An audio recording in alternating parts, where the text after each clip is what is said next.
गांधी महाविद्यालय प्रांगणर पवित्र माटी छिड़ा हुई आज यही शपथ ग्रहण उत्सव प्रभु जगन्नाथ नाम शपथ करी कहूची आसंता सोमवार ठारू आरंभ हेबाकु थिबा प्रैक्टिस क्लास रे निजको संपूर्ण नियोजित करिवि। गुरुजी गुरुमा मानकर सुचिंतित और मूल्यवान उपदेश को ग्रहण करिवि। कठोररु कठोरतम परिश्रम करी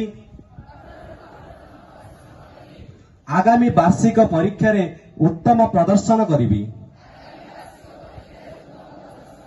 जेते बाधा विघ्न आसिले भी मु मोर लक्ष्य पथरु विच्युत हेबि नहीं।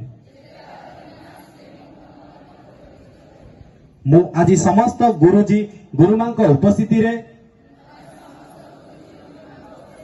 दृढ़ भाव में संकल्प करी कहूची मो अनुष्ठान आत्ममर्यादा को रक्षा करी एवं मोर बापा मां को अधूरा स्वप्न को साकार करी।